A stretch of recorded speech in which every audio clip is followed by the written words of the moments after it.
After Bruce drops off some really ugly-looking flowers to his parents' tomb, and to also remind the viewers of the Martha name, since that was like 40 minutes ago, we soon realize this is a dream Bruce is having, as apparently the grave has an oil leak. Oh, I'm sorry, that's supposed to be blood. I couldn't tell because the movie is so gray. After a monster bat thing attacks him, I think this is supposed to be another callback to Dark Knight Returns, Bruce wakes up. You have no idea what my nightmares are like. They're mostly about giant bat creatures coming out of my mom's grave to eat me. I've got issues. Bruce has used the phone data to connect the mercenary with Lex Luthor. He wants to break in to plant some spying equipment on Lex's computers, but Alfred reveals he's been invited to go there, since it's where the charity benefit for the Metropolis Library is being held.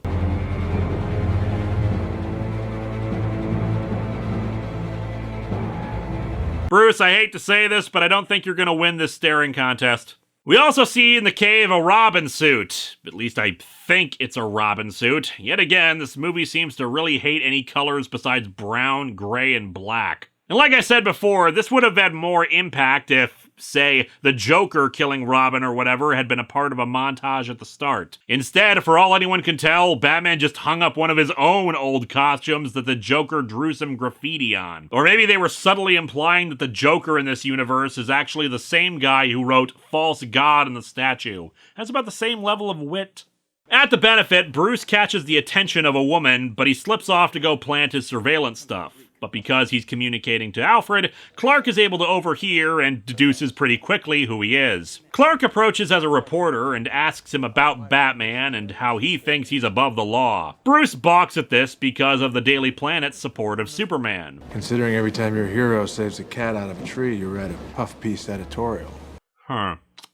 Yeah, this line right here kinda illustrates the big issue with why I personally have such a hard time getting into this, and in fact, the rest of DC's cinematic universe, even though I've heard about how movies like Shazam or Aquaman or the like are supposedly good or at least okay. When have we seen Superman in this or Man of Steel rescue a cat from a tree? See, one of the big defenses of Man of Steel at the time, and criticizing stuff like him killing Zod, was, well, this is an early Superman. He hasn't become the Superman we all know and love yet. That takes time, and Man of Steel is setting all that up. We're 50 minutes into the sequel to Man of Steel, and I'm still not convinced this is Superman. I haven't seen him yet be the guy who will take time to get a cat out of a tree, or do just genuinely nice, friendly, helpful things to people. All I've seen of him as Superman in this movie is literally tackle a warlord, whom he may have killed, we don't know. So all else I've got for him is Man of Steel, and we're pretty much just continuing from that. People will probably say, well, what does that have to do with this movie? I'm a comics fan. I live for continuity, for continuation, for more story of a character. This is a sequel to Man of Steel. Wonder Woman, Justice League, Aquaman, Suicide Squad, Shazam, the upcoming Flash movie. This is a cinematic universe, after all. They're built on each other. They're continuations of each other. And standing on the foundation of Man of Steel. I hated Man of Steel, despised it, walked out of it feeling depressed and empty. And now I have to watch more of it because this is a direct sequel to it. I don't like this Superman. I don't like this person. I haven't seen him be Superman. Be the guy who's rescuing cats from trees. But wait, some of you are typing. We do see some Superman stuff from him soon. We'll get a montage of him rescuing people. Yeah, and that montage sucks. He looks so sad and bored and confused. Like the idea of helping people is just a bummer to him. And all the other parts of this universe are continuations of these movies. I cannot separate them in my mind. Maybe if this film had course corrected hard, but it's the same director, same writer, the same tone, and the same Superman I don't like. I don't want to spend more time with him. And now I am introduced to this Batman, And I hate him too! And now you're building up this fight between two people I don't care about and I don't like, and I just want to be done! For crying out loud, I had more investment, excitement, and interest in Freddy versus Jason, and that's a fight between two undead serial killers! I know, this is a me problem. Other people are perfectly capable of separating the movies and viewing them as their own things. I can do that plenty of times too, but for some reason, every time I try to view anything else related to this universe, all I keep thinking is, this is the same universe that had Man of Steel in it, that had Batman v Superman. And I don't want to watch that universe anymore. Anyway, to sum up, maybe Batman would have better PR if he rescued some cats from trees off screen like Superman apparently did. Maybe it's the Gotham City in me. We just have a bad history with freaks dressed like clowns. And I don't even mean the Joker. Haley's circus was a nightmare. I'm glad I got Dick Grayson out of that environment. Boys, Bruce Wayne meets Clark Kent. I love it. Why is that significant? Have I ever even met you, Lex? Have I ever even met you? Wait, how do you even know my name? I'm so unimportant at my paper, I keep getting assigned to different sections. And why are you exclaiming that so loudly as if anyone else here cares? In fact, why aren't they reacting to it? Or are they just used to your weird outbursts by now? Lex, it is a pleasure. Ow! Wow, that is a good grip. You should not pick a fight with this person. God bless it, I actually laughed at that. Lex says that he's happy Bruce is finally in Metropolis and that he should hop the harbor more often. Because, yeah, the two cities are literally across the bay from each other. Look, I know. There is precedent in the comics for Gotham and Metropolis to be this close. But this really feels like one of those cases where it should not be.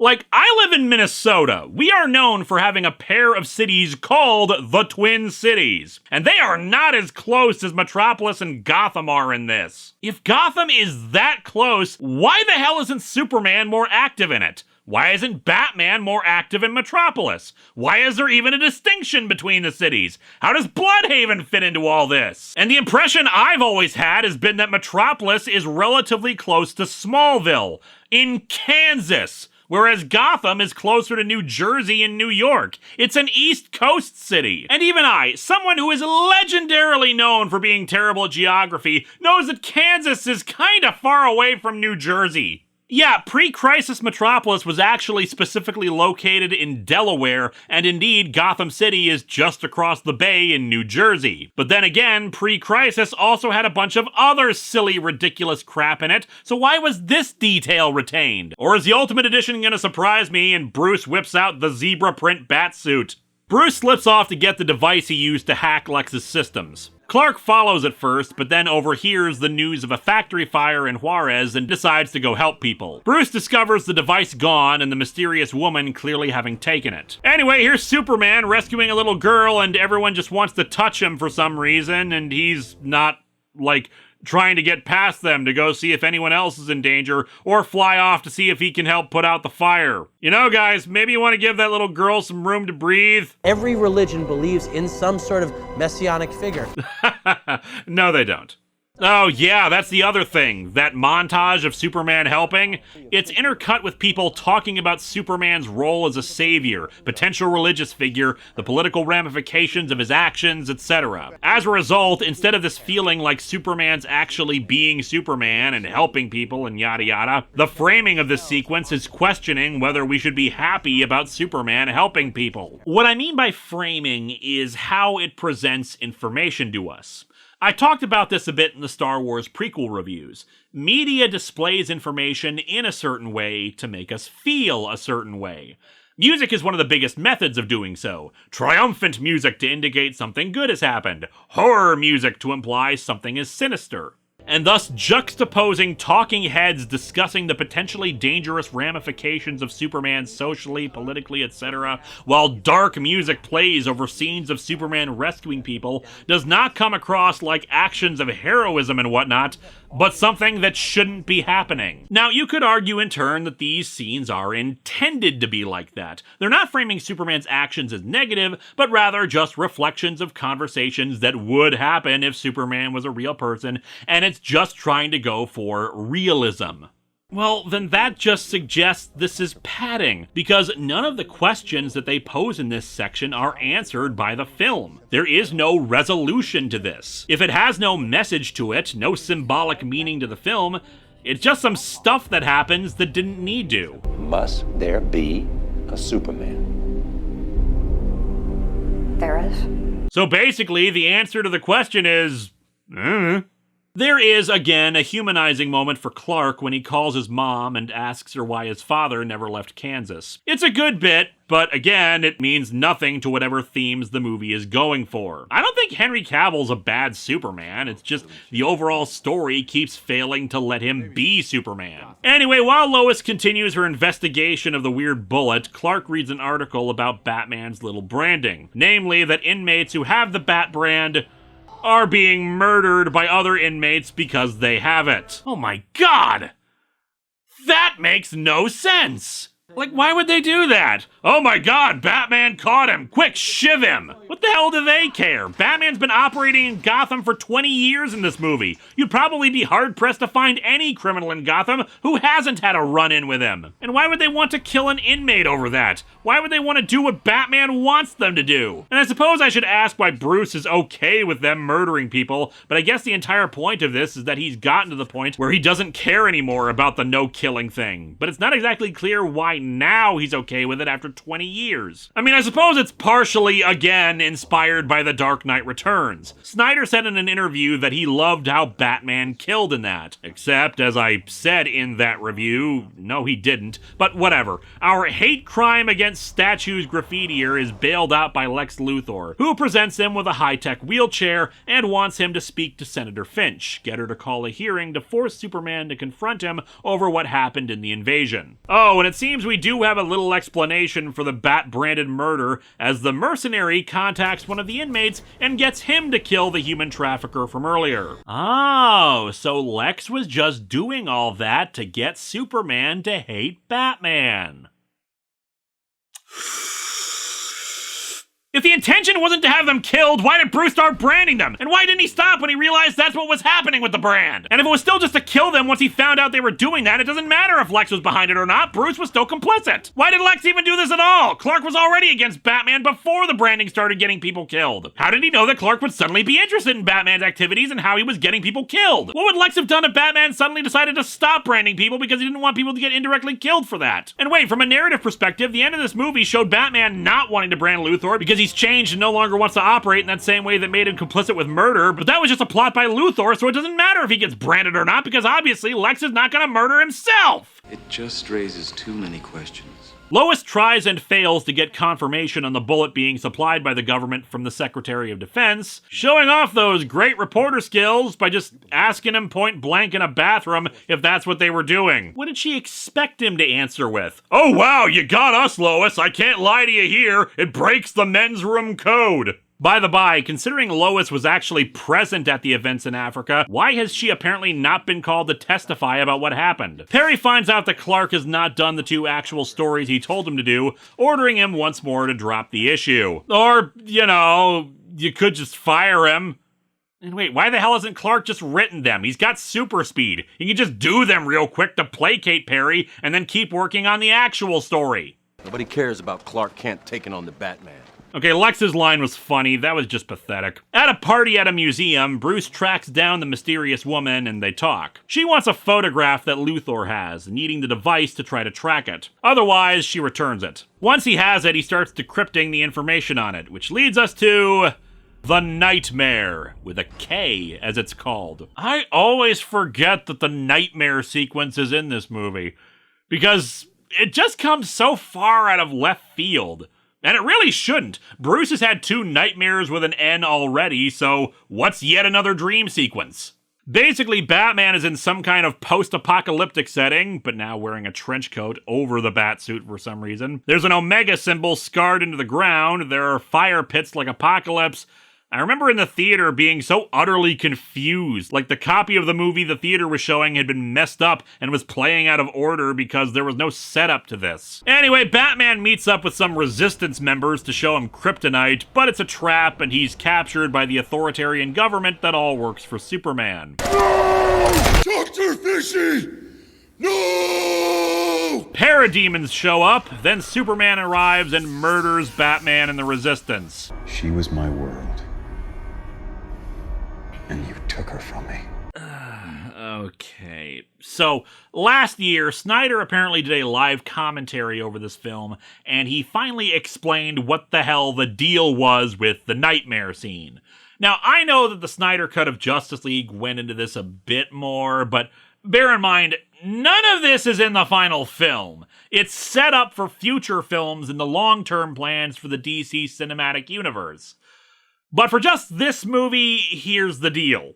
After Superman kills Bruce, he wakes up and the Flash shows up and yells that Lois Lane is the key and that he realizes he's too soon, that he's right about Superman, then vanishing before Bruce wakes up again. As Snyder explained in the commentary, in an alternate timeline, the Flash travels back in time to warn Bruce not to kill Lois Lane, because that will make Superman join forces with Darkseid.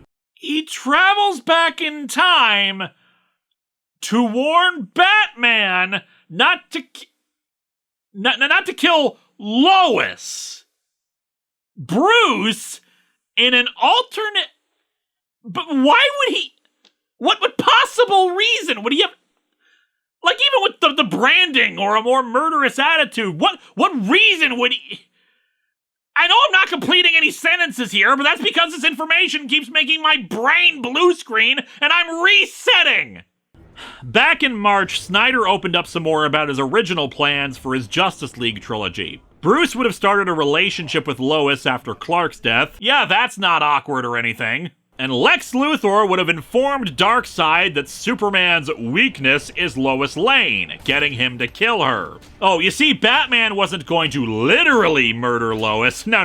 The two were going to have an argument, and apparently that makes him hesitate at a critical moment, so he fails to save her from Darkseid. Thanks to the Flash's warning, Batman sacrifices himself instead of letting Lois die. Superman doesn't join up with Darkseid, and they defeat Darkseid in Justice League 3. Oh, but then Superman and Lois's child, Bruce Kent, becomes the new Batman 20 years later, even saying something to the effect of, "Your Uncle Bruce would have been proud if you did this." No, he frickin' wouldn't! Because Batman's entire thing is that he doesn't want anyone else to end up like him! Even the frickin' Schumacher movies got that! But no, instead, the nightmare sequence is just this weird, unnecessary, bizarre diversion that comes right the hell out of nowhere. And hey, again, fans of this movie, assuming you're still here, I get it. It wouldn't have been quite as bad if the plans hadn't fallen through. It would have just been set up for the rest of his movies. But without that, it's just freaking weird. And quite honestly, these plans sound like a really bad fanfic. And hey, some of these plans would likely have been changed anyway from edicts on high. Let's face it, while Avengers Endgame feels like a conclusion to the Marvel Cinematic Universe, it's clear that all the plans have been laid so that the universe can continue on, even when mainstays like Tony Stark and Steve Rogers are gone from it. I don't see the DC Cinematic Universe cutting to 20 years in the future for Bruce Kent to take over as Batman Beyond or whatever, and joining up with the kids from all the other franchises. By the way, this is one of the main reasons I have not referred to this thing as the DC Extended Universe. That seems to be the official title.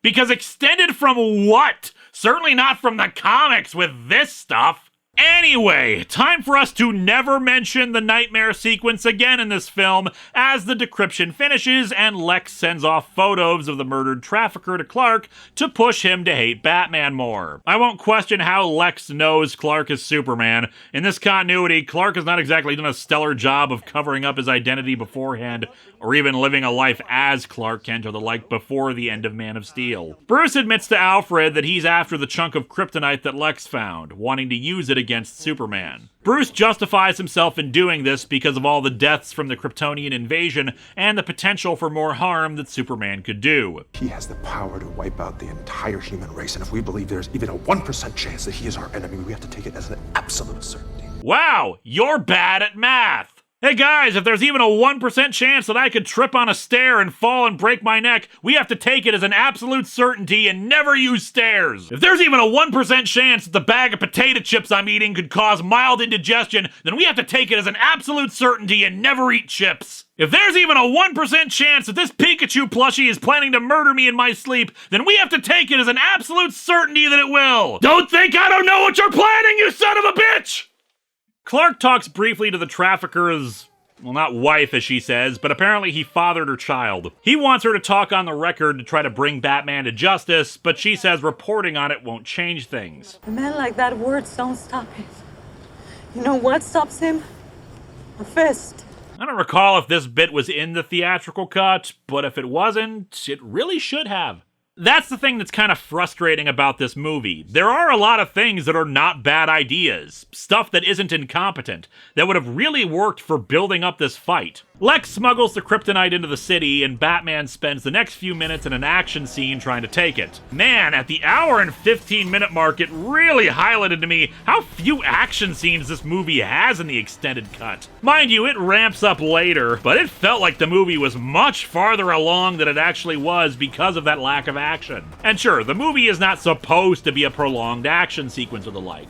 It's ponderous and trying to have larger themes than just shooty bang bang, but it just drags. Anyway, the chase ends when Superman, evidently just hanging out near some docks, decides to stand in the Batmobile's way without him wondering what Batman was doing, who he was chasing, etc. And we finally have Superman and Batman meeting in a live-action film, and it's basically nothing. Superman tells him to retire, instead of just bringing him in, even though he thinks he's a criminal and a murderer, and Batman just asks the, "Do you bleed?" line. Gotta admit, though, I did like the callback to it in Justice League, although apparently they removed that in the Snyder Cut.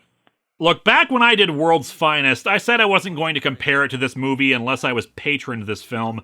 So here we are. I'm not doing a scene-by-scene comparison, especially since there are different goals and story beats with the two. But man, the first meeting between the two is so much better there. Superman walks in overconfident, expecting his strength to keep Batman in line. Batman tosses Superman, shocking him that he did that, but now, having been humbled, actually exercises that strength, checking Batman into a wall like this was a hockey match. Then, just to press the advantage, he discovers Bruce's secret identity and threatens him to not operate in his town. Batman, prepared for this encounter, shows off the sliver of kryptonite he has, that small amount being enough to repel Superman, while he highlights that he's after someone with a lot more, so don't be an ass. Then, just for kicks, he uses a tracking device to find out Superman's identity. It shows the two off as equals, in competence, in skill, and in intelligence. They don't have mutual respect yet because of their different approaches, but they recognize the other's skill and know that the other would be a formidable opponent. In this movie, it's just, "I'm strong, stop being Batman." "No, now I'm gonna threaten you without knowing if you can even hear me, even though I can't actually back it up." Almost 20 years earlier, animation versus live action, and yet so much more satisfying and cool to see them interacting. Lois gives the bullet to the Secretary of Defense because, I don't know, because I guess she thinks he'll be willing to look deeper into it for her.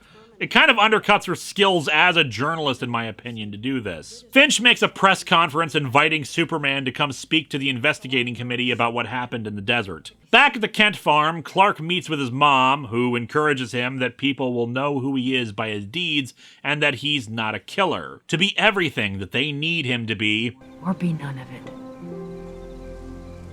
You don't owe this world a thing. That line bugs me.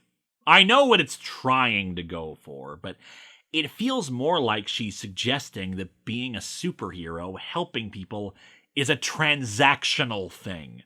No frickin' duh, he doesn't owe the world a thing, because it's not about owing anything. I'll let Peter Capaldi sum it up. I do what I do because it's right, because it's decent, and above all, it's kind. That, in the end, is the essence of heroism. Just trying to help because it's the right thing to do. Helping people who need help is just right. And if you have the power to help someone, goddamn you, you should at least try. The witness from Nairobi spots the mercenary outside of her home speaking with people and decides instead to head to Senator Finch, admitting that she didn't tell the truth. The Secretary of Defense tells Lois that the whole thing looks like a setup and that the bullet was manufactured by LexCorp. He can't go public with it because it's classified, but Lois's presence ensured that Superman showed up. Finch tells her associate that the witness spilled the beans. Lex threatened her to speak up against Superman and that her whole story was a lie. Bruce recognizes the guy who lost his legs and realizes that indeed he was a Wayne Enterprises employee, one who was supposed to be getting regular checks. Given the crap hole he lived in, something's up. It seems the checks were returned with stuff written on them, like, "Bruce Wayne, open your eyes. Bruce Wayne, I am your ghost." Oh no! The ghost of One-Face is haunting me! Superman arrives at the Capitol to speak to the committee. The mercenary catches up with the witness and kills her at a subway station while Superman enters to speak. However, as Senator Finch starts talking, she notices something near her.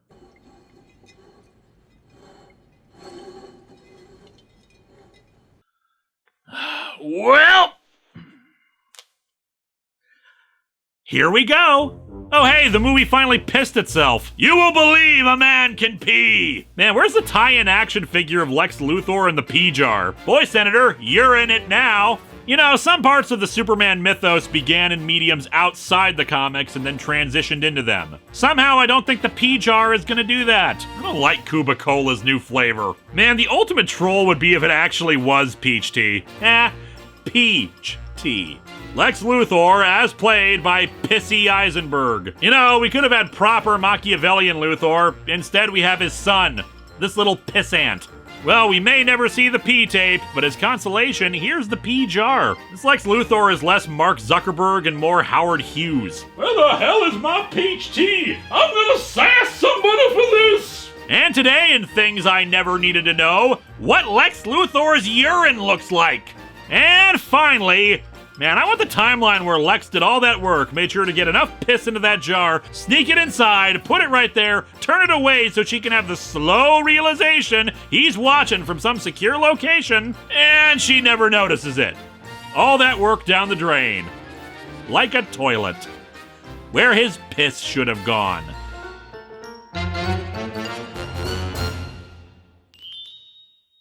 Now, to be fair to the movie, we don't actually know that this is his pee, but it just seems so like him, you know? Oh, anyway, Congress blows up thanks to a bomb in that one guy's wheelchair. Yeah, I know it seems like I'm burying the lead here in an absolutely shocking moment, but it's hard to move past the fact that a major moment in a Batman and Superman movie involves a jar of Lex Luthor's pee.